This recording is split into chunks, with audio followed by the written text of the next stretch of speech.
Madame Bourdon, je la vois plus là. Ah oui, juste devant moi, mais il y a quand même un spot, hein? Madame la mairesse, monsieur, madame les conseillers municipaux, chers invités, chers amis, merci d'abord de m'avoir invité aujourd'hui à prendre la parole ici. C'est vraiment apprécié. Quelques mises en garde. Je suis très montréalais. On intervient surtout à Montréal. Donc, je vais vous parler d'une dynamique montréalaise. Je ne suis pas là ici pour vous dire à Granby, vous devez faire ce qu'on a fait à Montréal. Ça n'a rien à voir. C'est des dynamiques complètement différentes.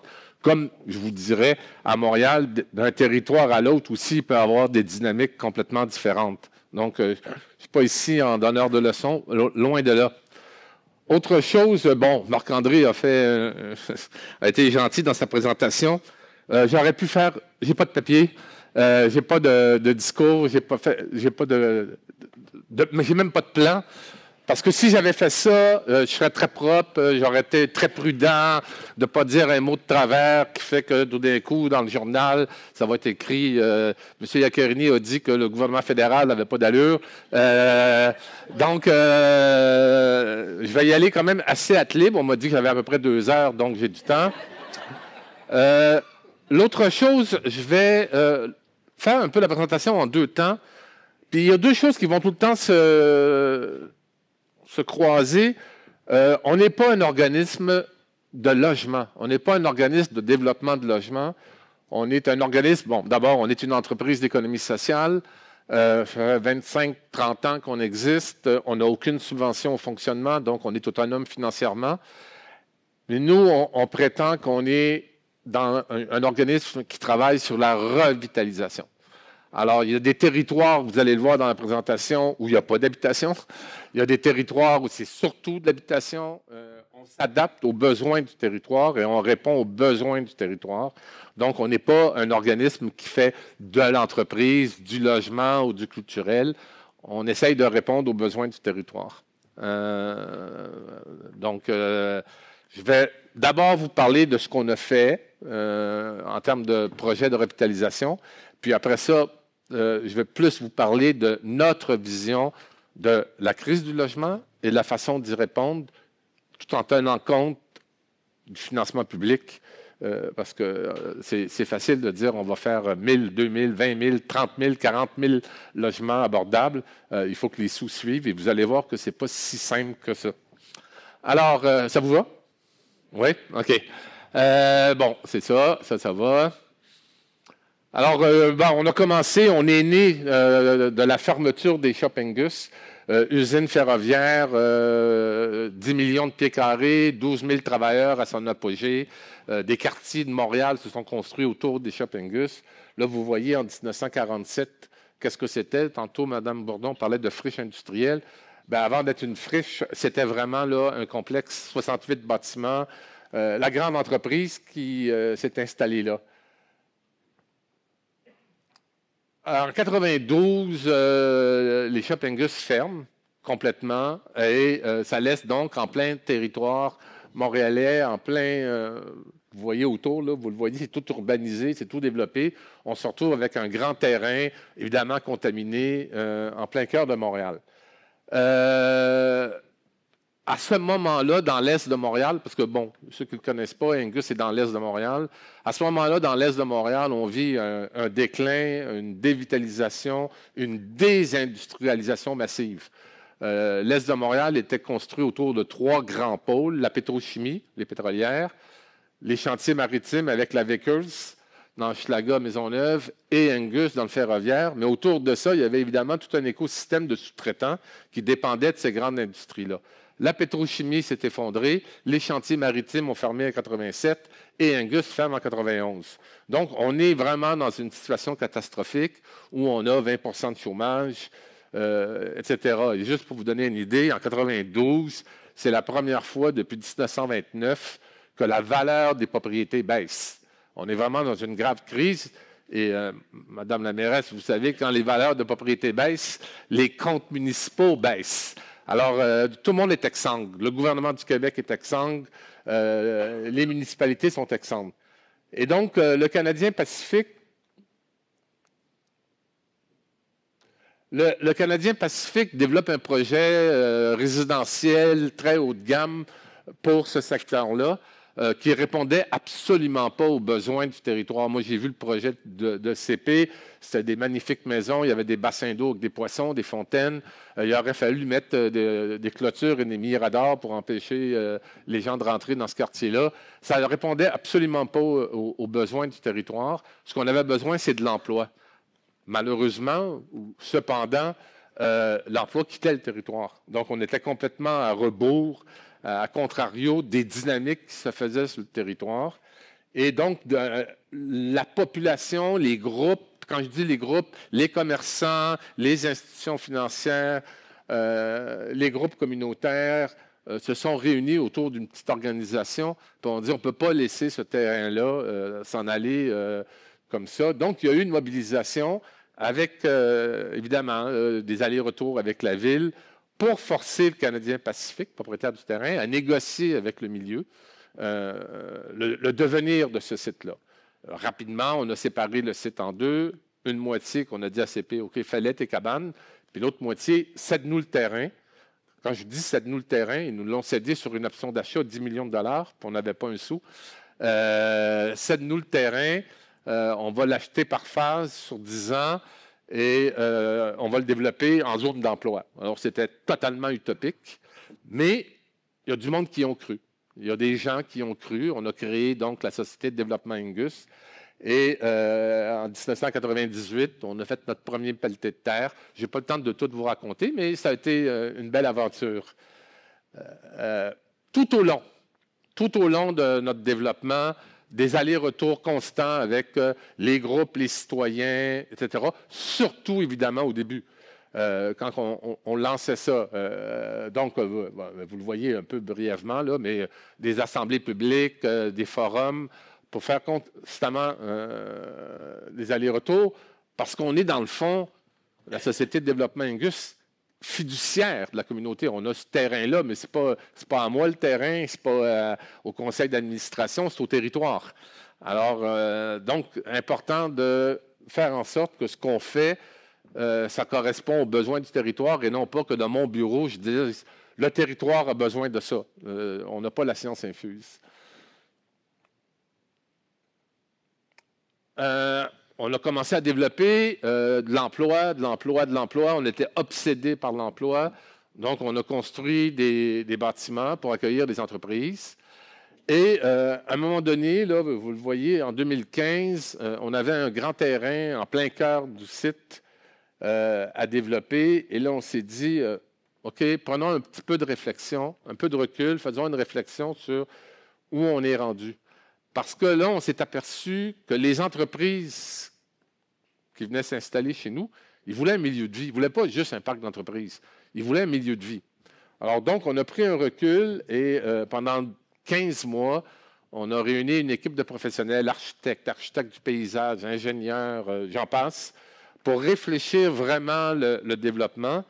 Et, bon, je ne l'ai pas dit, mais dans notre ADN, on a toute la question de l'environnement, du développement durable. On a été influencé, parce que, bon, je suis vieux, moi, par le rapport Brundtland. Donc, la question du développement durable, comment on développe aujourd'hui de façon intelligente avec, quand je parle de développement durable, c'est évidemment la gestion des ressources, la protection des ressources, mais une des ressources, c'est l'argent. L'argent, c'est une ressource.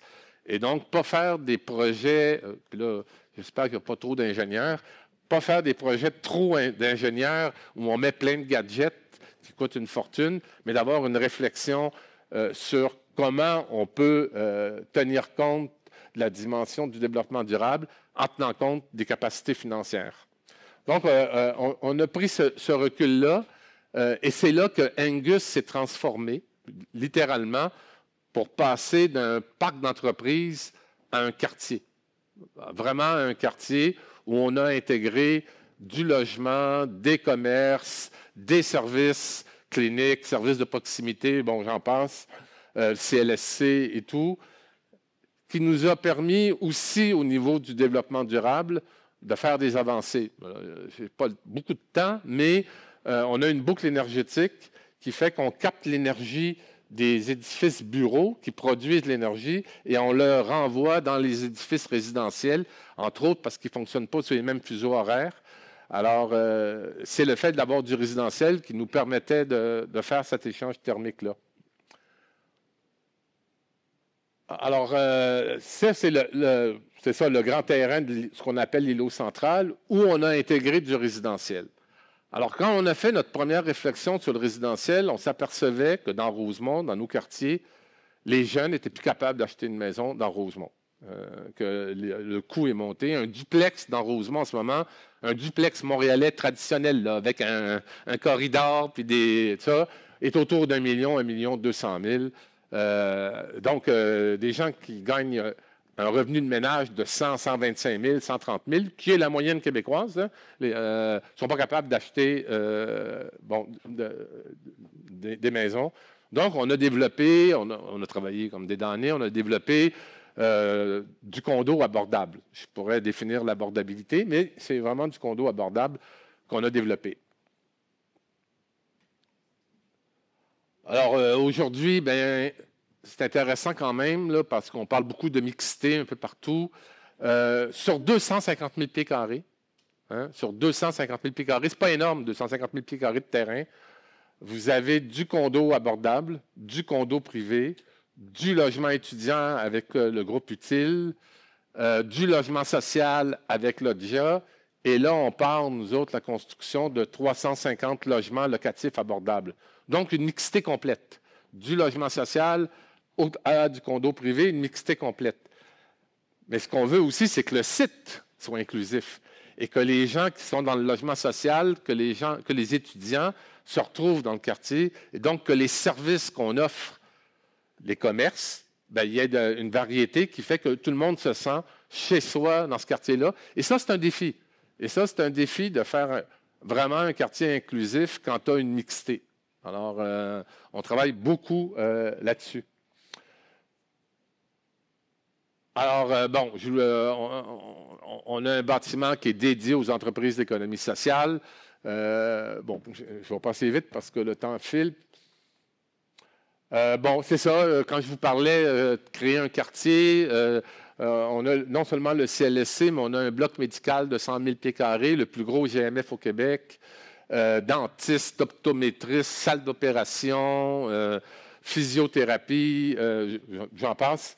Vraiment, faire en sorte, vous savez, bon, à Granby, tout est à 15 minutes, là, mais c'est un peu le concept d'une ville où on peut tout faire en 15 minutes à pied. On a la SAQ, on a un supermarché, on a même le poste de police, donc tout va bien. Galerie marchande, commerce de proximité. Bon, je vais aller vite là-dessus parce que voilà. Ça, c'est les projets résidentiels qu'on a développés en termes de condos puis de condos abordables.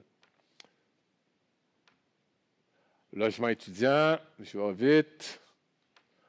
Ah oui, on a des coups de cœur. On se permet des coups de cœur.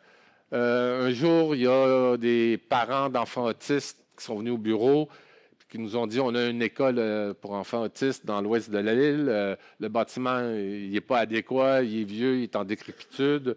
On aimerait développer un nouveau projet de centre pour autistes, école, centre de jour, etc.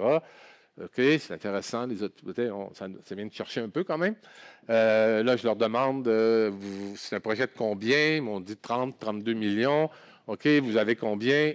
0. Ah, on part de là. 3 ans plus tard, projet de 52 millions, 150 enfants, 103 enseignants. Vous voyez le ratio. 17,5 millions de subventions de Québec et tout le reste en levée de fonds philanthropiques. Et les pitchs, on les faisait en pleine... On était en pleine pandémie et confinement, on faisait les pitchs par team à la Fondation Coutu, etc. Donc, un magnifique projet. Donc, on se permet aussi des projets coup de cœur comme celui-là. On a aussi une maison de soins palliatifs pour enfants. On se permet des projets coup de cœur. Et on peut se les permettre parce qu'on est une OBNL. Si on était une entreprise privée, les surplus, ben, ils iraient aux actionnaires. Et tu ne pourrais pas prendre de risque sur un projet où des gens viennent te voir en disant « j'ai 0 $, puis il faut faire un projet ». Le fait d'être une OBNL, parce que il y en a de l'argent dans l'immobilier. Ça roule, l'argent dans l'immobilier. Je vous le dis, il y en a de l'argent. Et c'est normal. Dans le milieu privé, l'argent va aux actionnaires. C'est normal. Alors que nous, nos surplus, ben, on les réinvestit dans des projets, puis ça nous permet de faire des projets plus à risque, en se disant, ben, si ça ne marche pas, ça ne marche pas. On fera un write-off de 400 000, puis that's it. Hein? Bon, on essaie d'être quand même un peu intelligent, là, mais on en a fait des projets qui n'ont pas marché puis qu'on a perdu de l'argent. C'est ça. L'important à la fin, c'est d'arriver puis d'être rentable là-dessus. Bon, là, c'est très brief, là, ce que c'est Angus, 3000 emplois, etc. Tous les bâtiments qu'on a construits, on les a flippés dans une fiducie d'utilité sociale qui rend tout le parc immobilier inaliénable. Alors, il n'y aura jamais de revente. C'est un actif et dans 15-20 ans, les hypothèques vont être payées. Mais il va continuer à avoir des loyers. Donc, il va y avoir des sous qui vont rentrer, qui vont permettre d'aller développer ailleurs avec de l'ambition. C'est un peu ça, l'idée. Le temps passe. Hein? Bon, on est intervenu après sur le boulevard Saint-Laurent. Le boulevard Saint-Laurent, rue fondatrice de Montréal. Là, vous voyez ce que c'était au coin Sainte-Catherine-Saint-Laurent. Ce que vous ne voyez pas, c'est que dans la petite image noire, là, la petite fenêtre noire, il y avait une danseuse nue qui était là. À côté du bâtiment, bon, c'était placardé, Sainte-Catherine-Saint-Laurent, là. OK? Ground Zero, là. Puis juste à côté, là, c'était un urinoir à ciel ouvert. On a acquis la propriété et on a fait un édifice à vocation culturelle au coin Sainte-Catherine-Saint-Laurent avec des organismes qui n'avaient pas les moyens de venir dans le secteur du quartier des spectacles et qui sont propriétaires de chacun de leur espace, radio communautaire, galerie d'art, etc. Ça, c'était l'autre côté, sur le boulevard Saint-Laurent. Je vous répète, là, rue fondatrice, la salle de l'OSM, la place des festivals, on est vraiment là, dans le cœur de Montréal. Et ce qu'on voit sur le boulevard Saint-Laurent, c'est ça. On a acheté 9 propriétés sur 10. Moi, je crois beaucoup que pour faire un processus de revitalisation, il faut contrôler le sol.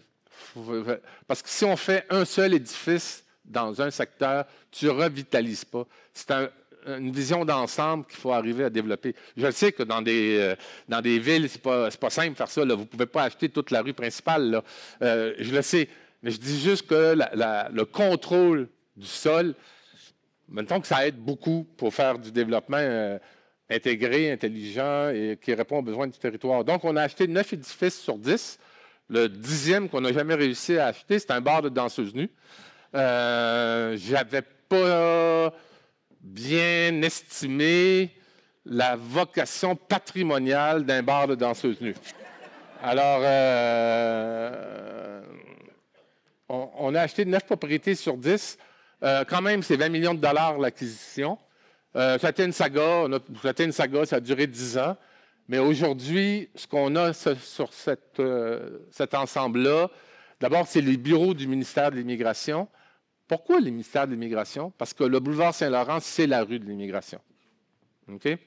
Ensuite, on a le Musée d'histoire de Montréal qui est là. La rue Saint-Laurent, c'est la rue fondatrice de Montréal. Et on a au rez-de-chaussée une galerie alimentaire, on va dire. Mais là, ce n'est pas W et Burger King qui sont là. C'est le reflet de la gastronomie montréalaise. Sur la rue Saint-Laurent, on retrouvait le quartier juif avec la bouffe juive, le quartier portugais avec la bouffe portugaise, le quartier italien avec la bouffe italienne. Donc, on a reproduit à l'intérieur de cette galerie-là un reflet de la gastronomie montréalaise. Donc, vous voyez, aucun logement. On est dans le centre-ville, aucun logement. On répondait aux besoins du territoire.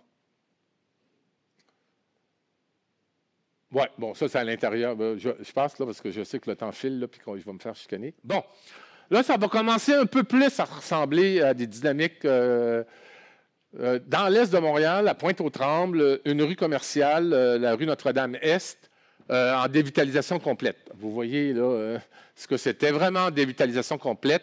Pourquoi? Parce qu'il y a un gros centre d'achat qui est allé s'installer sur la rue Sherbrooke. La Caisse Pop est allée sur la rue Sherbrooke. La SAQ est allée sur la rue Sherbrooke. Fait que cette rue-là était vraiment là, en déclin avancé. Et, bon, je vous le dis, c'est dans l'est de Montréal. Donc, on a acheté 7 propriétés.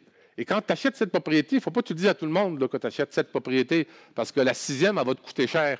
Fait que tu dois y aller tranquillement, en dentelle. Et c'est en construction en ce moment. Et voici ce qu'on développe. On développe 108, 109 logements abordables. On le fait avec le fonds fiscalisé de Desjardins. Du commerce au rez-de-chaussée, une microbrasserie, une pizzeria, une boulangerie. Vraiment redonner un cœur de village. Et on était un peu fous. On a acheté l'église, puis on a acheté le presbytère. Dans l'église, un projet culturel. Dans le presbytère, le presbytère est à 150 pieds du fleuve Saint-Laurent, avec une navette fluviale. Puis quand vous débarquez de la navette fluviale en ce moment, il n'y a rien. Il n'y a pas un café, il n'y a rien. Fait qu'on veut développer là, avec le presbytère un resto, café, etc. Donc, un processus de revitalisation complet, culture, commerce, logement abordable. Quand je parle de logement abordable, je parle des projets FAC, là, à peu près là, au niveau des loyers. Alors, voilà. Pause. Ben, moi, je pars à la pause. Voilà. Alors, vous comprenez un peu là, ce qu'on fait. Crise du logement, hein? Crise du logement. Et on s'est dit comment on peut contribuer, nous aussi, à la crise du logement. Là, je vais lancer un pavé dans la mare. À Montréal, je ne crois plus à l'accès à la propriété pour les 10-15 prochaines années pour les jeunes. Je pense qu'à Montréal, pour les jeunes, l'accès à la propriété, sauf si papa et maman sortent 150 000 $ de cash down pour acheter une maison, ou plus, Adam fait plus, les jeunes n'auront pas accès à la propriété à Montréal. Alors, soit ils s'en vont en banlieue de Mascouche, puis on dézone des terres agricoles pour faire du logement, ou on trouve d'autres solutions. Allez dire aux jeunes, vous allez être des losers parce que vous ne serez pas propriétaire, je ne pense pas que c'est la bonne avenue.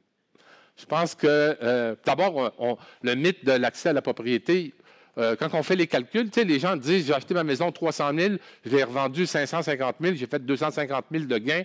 Tu as payé une hypothèque pendant 15 ans avec un taux d'intérêt. Tu ne l'as pas payé 300 000 ta maison. Mais au-delà de ça, ce qu'on veut offrir, c'est de dire à des gens, à des jeunes, tu peux aller vivre en location dans quelque chose de bien, de beau, élever ta famille sans être comme si tu es chez toi. Puis quand tu as des sous, mets-les dans un REER. Puis si un jour ta carrière fait en sorte que tu as plus de sous, si tu as un héritage, tu pourras penser à acheter une propriété, mais ce n'est pas vrai que l'accès à la propriété, c'est ça qui fait de toi quelqu'un qui a réussi dans la vie. Alors, sincèrement, à Montréal, un jeune aujourd'hui qui gagne 80 000 $ par année, il n'arrivera pas à s'acheter une propriété en ce moment à Montréal. Bon. Alors donc, on a travaillé avec le gouvernement du Québec, avec l'Institut de l'habitation du Québec, pour développer ce type de projet-là. Bon, on a obtenu 193 millions de dollars pour construire 1000 logements, 350 sur Angus, 328 à Rimouski, petite... mais c'est dans l'Est, hein, alors on est sur notre... et 325 dans un projet d'écoquartier dans Huntsic. Je vais vous parler de Rimouski parce que c'était intéressant. Quand on discutait avec SHQ, bien, évidemment, là, ils trouvaient que nos coûts étaient élevés. Puis, coûts élevés, subventions élevées. Hein? Et là, nous, on leur disait, on construit sur le bord du fleuve Saint-Laurent. On ne peut pas construire sur le bord du fleuve Saint-Laurent la même chose qu'on construit sur le bord d'une autoroute. Hein? Donc, puis ils ont compris, puis on a obtenu les sous. Le logement abordable, tel qu'il fonctionne aujourd'hui, je parle des chiffres de Montréal, un logement là, moyen, c'est 450 000 $ de coût. par logement. Et pour arriver à faire du logement abordable, ça prend en ce moment 280 000 $ de subventions par unité. Le gouvernement du Québec va avoir investi 1,8 milliard de dollars pour faire du logement abordable, puis va avoir construit 8 000 logements. C'est une goutte d'eau dans l'océan. Ce n'est pas vrai que nos gouvernements vont pouvoir continuer à subventionner à cette hauteur-là. Il faut trouver d'autres avenues. Et comment trouver d'autres avenues? La première chose, c'est que tout le monde, peu importe où on est, se sente interpellé par la crise du logement. On a tous et toutes un rôle à jouer, qu'on soit dans le domaine de la construction, qu'on soit un développeur privé, qu'on soit un GRT. On doit tous, les élus, vous l'êtes de toute façon interpellés, qu'on se sente tous interpellés par la crise du logement. Parce que si on ne s'occupe pas de la crise du logement, on voit ses effets. On voit ses effets sur la santé mentale. On voit ses effets sur les banques alimentaires où on voit du monde qui travaille et qui sont obligés d'aller dans les banques alimentaires. On voit ses effets sur la santé. Alors, le coût social de la crise du logement est incalculable. Donc, on doit chacun et chacune dans nos disciplines, dans nos secteurs, se sentir interpellés. Où je m'en viens avec ça, il faut trouver des sous ailleurs que juste l'État. Je ne dis pas que l'État n'a pas un rôle à jouer, mais juste l'État. Puis là où il y en a des sous, c'est dans les fonds de retraite. Il y a énormément de sous dans les fonds de retraite. Et si on prenait 1% de l'argent qui est dans les fonds de retraite et qu'on offrait aux fonds de retraite 6% de rendement, on ne leur dit pas vous mettez l'argent puis vous la perdez. On leur offre 6% de rendement sur 20 ans. C'est des milliards de dollars qu'on peut aller chercher pour faire du logement. Des milliards de dollars. Et le 1% à 6%, croyez-moi, là, sur leur rendement moyen, là, ça ne paraîtra pas. Alors il faut sortir des sentiers battus et aller chercher l'argent là où il y en a. Mais là, ça prend une responsabilisation. Ça prend que les gens des fonds de retraite se sentent interpellés. Ça fait en sorte aussi que les gens de la construction, quand c'est du logement subventionné, réduisent leur taux de rendement. Que tout le monde se donne fasse un petit effort pour faire en sorte qu'on soit capable de répondre à la crise. Ça va?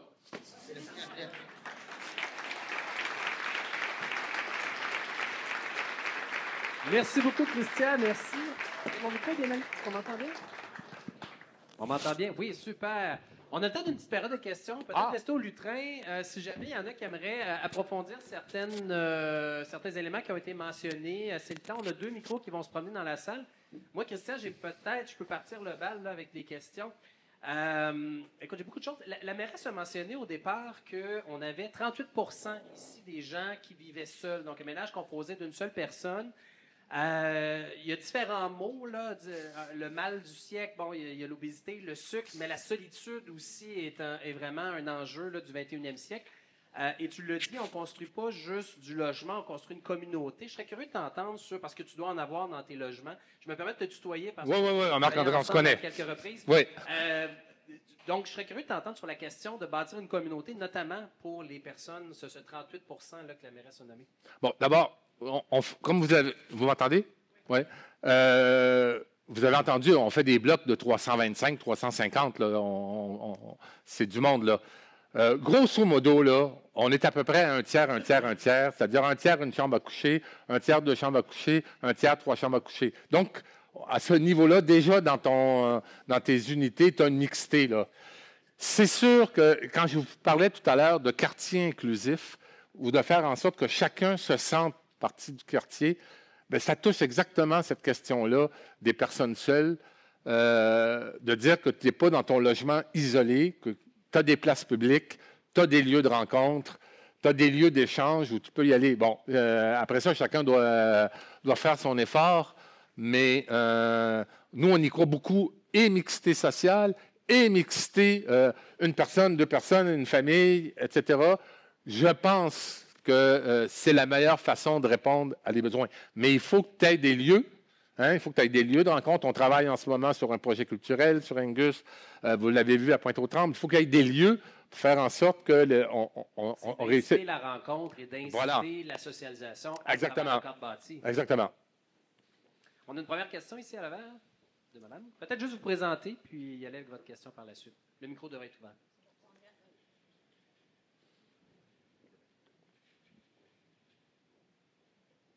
OK. Andréane Larouche, députée fédérale de Shefford. Monsieur Iacarini, on s'est rencontrés dans le contexte de la foire Écosphère.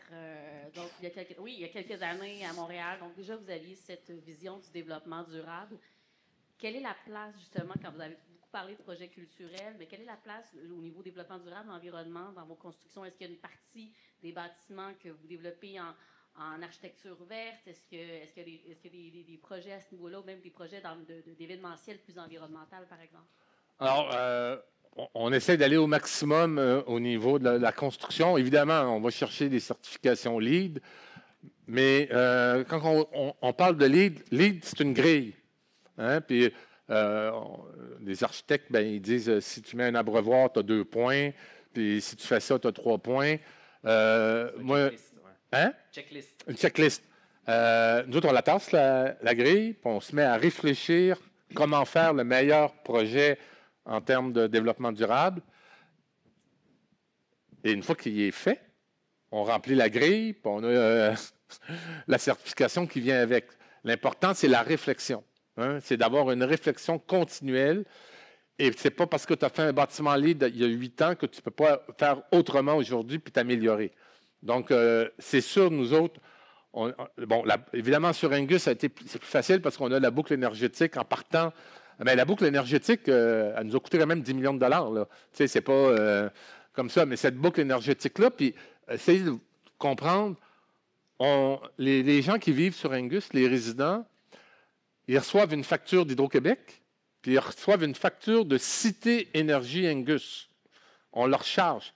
Alors, quand ils reçoivent, oui, dans le contrat qu'ils ont signé, c'était marqué qu'il allait avoir une facture de Cité Énergie Angus, mais ils n'ont pas regardé avec grande attention. Quand ils reçoivent le compte, ils disent, c'est quoi ça, Cité Énergie Angus? Il faut que tu sois sa coche, de leur démontrer, parce que le but de la boucle énergétique, ce n'était pas de faire économiser des gens au niveau de l'énergie en termes d'argent.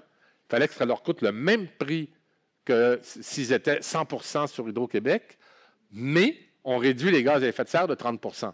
Et c'est ça l'objectif de la boucle énergétique. Peut-être que vous l'expliquer, la boucle, rapidement. Bien, je veux dire, comme j'ai dit, là, bon, c'est un échange de... Je ne suis pas ingénieur. Hein? Il y a tout un réseau souterrain où on prend l'énergie thermique des bâtiments bureaux et on le renvoie aux bâtiments résidentiels. Mais il y a un compteur et on a transformé l'équivalent en kilowattheure pour pouvoir charger en kilowattheure. C'est toute une mécanique. Là, les boucles énergétiques, c'est super à mode, là, mais ce n'est pas simple de même. Là, ça demande. On regarde constamment, on travaille avec les architectes, avec les ingénieurs, à améliorer la performance de nos bâtiments au niveau de l'enveloppe, au niveau des fenêtres, au niveau des systèmes mécaniques et tout. Bon, Pierre est... Salut Pierre! est architecte, il pourra peut-être en parler. Les technologies évoluent. Des choses qui n'étaient pas possibles de faire il y a 8 ans parce que ça coûtait trop cher, on est capable aujourd'hui. Donc, c'est de ne pas s'asseoir sur les lauriers en disant « Waouh, on est super bon, on est capable d'aller chercher les certifications LEED », mais de toujours se remettre en question. De toujours se remettre en question puis d'arriver à ça. On va avoir une autre question, mais juste avant de quitter ce point-là, je serais curieux de t'entendre par contre sur la question, parce que je me mets à la place d'un promoteur. Une boucle énergétique. OK, ching, ching. Après ça, la qualité architecturale, on a vu tes bâtiments sont loin d'être la norme dans ce qu'on retrouve un peu partout au Québec. Ah ben là, la qualité architecturale, c'est un autre ching-ching. Puis après ça, bref, qu'est-ce qu'un promoteur gagne à investir dans autant de qualité, autant d'innovation? Parce que ce qu'on voit souvent en bout de ligne, c'est le signe de dollar que ça peut coûter. Bon, l'avantage qu'on a, nous, sur Angus, c'est qu'on ne les vend pas, nos bâtiments. OK? On ne les vend pas. Donc, on les garde à perpète. Donc, mieux tu vas le construire, mieux tu vas l'entretenir, moins ça va te coûter de l'argent sur du long terme. On regarde nos bâtiments sur du long terme. On n'essaye pas de dire, je fais un bâtiment, dans 5 ans, je le reflippe, je fais une plus-value, puis je ne le regarde pas comme ça. je le regarde sur un cycle de vie, et je me dis, OK, sur 24 ans, sur 28 ans, j'ai fait le rendement, j'ai offert le rendement aux investisseurs, ça va. Donc, bon. Ensuite, je pense, en tout cas, je regarde, là, hier, il y avait un événement sur Angus. Chez nous, de plus en plus d'entreprises viennent s'installer chez nous parce que ce critère d'écologie-là est là.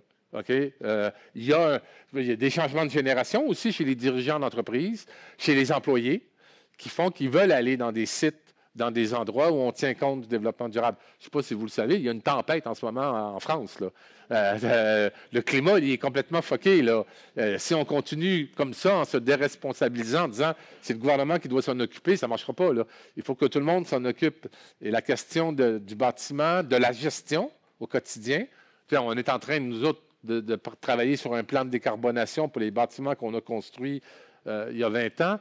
C'est de toujours se mettre à l'affût. Et moi, je pense que d'un point de vue financier, c'est rentable de faire du beau, pas de faire du Taj Mahal, de faire du beau, de faire des bâtiments, je vais les appeler comme ça, verts, durables, appelons-les comme vous voulez. Je pense que sur du moyen terme, c'est très rentable. Question à l'arrière, je vous invite à vous présenter. Mathieu Charmant-Fauché, je suis organisateur communautaire, donc nécessairement un peu profane en matière de développement de logements, d'habitation. Fait que je m'excuse pour ma question. Un gros merci pour la présentation. C'était génial, très inspirant. Donc, je pense qu'on a mission accomplie là, pour aussi les organisateurs qui ont invité M. Iacarini. Je voulais aborder l'aspect du changement de paradigme que vous avez par rapport à la propriété versus la location qui va être nécessaire de faire éventuellement. Je pense que ce qui est important beaucoup, puis je vois ma question revenir à la fin, c'est de convaincre les jeunes ou les gens qu'il n'y a pas de perte de qualité de vie, que c'est possible de le faire. Mais pour ça, il faut aussi changer de paradigme au niveau de ce qu'on définit comme étant la densité. Parce que ça ne peut pas juste être le nombre de logements par hectare. Il faut regarder au niveau des espaces partagés. Puis là, on en a un peu parlé, là, parce que c'est des milieux de vie. Là. Mais ma question, en fait, est-ce que présentement, le cadre réglementaire, puis le cadre au niveau des bailleurs de fonds, est-ce qu'on valorise, là, mettons, est-ce que c'est possible d'aller chercher du financement pour des espaces communs, pour des espaces jardins ou pour un garage commun, ou ce qui fait en sorte qu'on n'a pas de perte de qualité de vie parce qu'on partage plus à ce niveau-là. Est-ce qu'on est rendu là? Est-ce que ça existe? Ou on a encore des difficultés à ce niveau-là? On a encore des difficultés à ce niveau-là, mais ça s'en vient. Ça perce. OK? Ça perce. C'est sûr que les bailleurs de fonds, hey, ta salle commune, là, elle coûte tant de dollars, peux-tu la couper? Il y en a qui vont venir te dire, fais des fenêtres plus petites, fais des plafonds plus bas. Faut que tu te battes. Faut que tu te battes. On doit développer cette alternative-là. Moi, je suis tout à fait d'accord avec votre postulat. Je veux dire, il faut que ça soit un endroit intéressant pour y vivre. L'alternative à l'accès à la propriété. Puis souvent, quand on fait des logements pour famille, on les fait pour des familles qui ont des enfants de 3-4 ans. Mais l'enfant de 3-4 ans, quand il y en a 14 puis qui joue sur les jeux vidéo avec ses chums, il faut y penser. Donc, il faut en avoir des salles communes pour adolescents. Il faut en avoir des endroits où ils vont pouvoir aller et que la famille puisse vraiment bien vivre. C'est pas gagné, mais ça s'en vient. Oui, ça s'en vient. Dans nos projets, avec nos investisseurs, des jardins, machin, fonds d'action, avec SHQ, avec la CHL, on les fait passer, ces choses-là. Puis ils nous disent, vous êtes plus cher que les autres. Ils nous le disent. On dit oui, mais on fait de la qualité, on fait ci, on fait ça. Puis ils font OK, let's go. On crée des modèles, puis il y en a d'autres. Là. Je parle d'Angus parce que nous autres, on le fait, mais on n'est pas tout seul à le faire. On essaye de faire des unités. Tu parlais tantôt d'une personne seule. En ce moment, il y a du monde, ils font des appartements à 300 pieds carrés. 300 pieds carrés, tu es tout seul avec tes 4 murs. Là. Nous, un studio, là, on est autour de 500, 525 pieds carrés. Là.